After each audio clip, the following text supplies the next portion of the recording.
Hi, my name is Gerhard Schwantner and welcome to Selling Power TV. Today we continue our conversation with Seth Godin.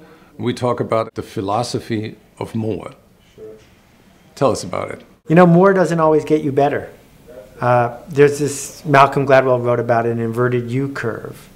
And what we see is that first aid, for example, really makes your life better. Good hospital care makes your life better. More care seems to be better. But it doesn't go up forever. That once you hit 75 or 80 years old, or there's something wrong with you and they're poking even more and giving you more tests, it starts making your life worse, right? If I look at class size, spending more money to make class size smaller makes results better until it stops making it better and levels off. And then if you make class size even smaller, it makes it worse. That there are all of these things in our life. 1 brownie makes you happy. 2 brownies, 3 brownies, I'm not enjoying this anymore. The 4th brownie makes me sick.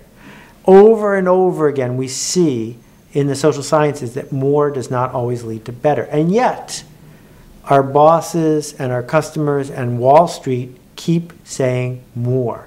So we've built all these environments and all these measures for ourselves. How do I get more?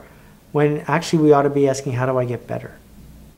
Approaching 2014, should we make this the year of better and not more? I think it's important to start with why are we measuring this in the first place? And what are we measuring? Right? Are we measuring the way it makes a neighbor who doesn't care of us think of us? Right? Like, yeah, we have more cars, so they like us better. Is that why we do what we do?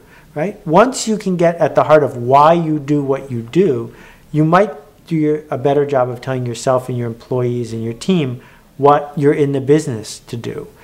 Often I'll interact with my readers who say, I have this successful business, I'm making a great living, I have 2 employees, now I want to make it bigger. And my answer is always the same. Why? Why do you want to make it bigger? You just told me there isn't an overwhelming amount of stress. You're making enough money, your customers love you, and your employees love you. Why isn't that enough? How big would you need to get before you'd say, no, I don't want more? And that's one of the bravest things we can do in this privileged culture we live in, is to say, enough. I reached this plateau where I fought so hard to get. I don't want to blow it. I don't want to become a workaholic. I don't want to file myself down to a nib and have my kids never speak to me again. Enough of that. I'm going to get more of this instead. I'm going to become more generous. I'm going to become more philanthropic. I'm going to spend more time with my kids. Then when we make those choices, we still get that excitement of more. But we haven't over-invested in a spot where now we're eating the 4th brownie. So you want to reallocate the more into different avenues so you become a more fully integrated human being. So let me give you an example that's outside the world of sales, but I think will resonate with people. Salvador Dali invented a whole different way of doing post-impressionist art, and it was a sensation.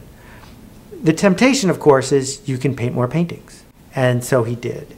And toward the end of his life, he actually signed blank canvases that other people could then take and sell. And what we see about the impact of Salvador Dali, not just in the commercial world, but in the art world in general, was it had to go downhill. Because the art world doesn't want more from you. They want better. They want impact. And then if you think about your life, you know, this genius went to the point where all he was doing all the time was producing more stuff to sell, as opposed to saying, how can I take this vision I have, how can I take this skill I have and apply it in a different way? That more is not this linear process, that you have to keep going in the same direction. That each of us has a limited time to give whatever gifts we have. And I think it's a mistake, particularly in an industry like sales where we're so measured and there's so much about the commission and the quarter and how do you make your numbers go up, that maybe we need to take a deep breath and say, yeah, but is that why I'm here?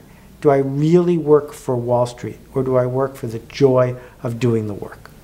And that makes me think about having a life that is a signature life, where you sign your name to it, to something that really is meaningful and stands for high quality. Exactly. That's exactly right.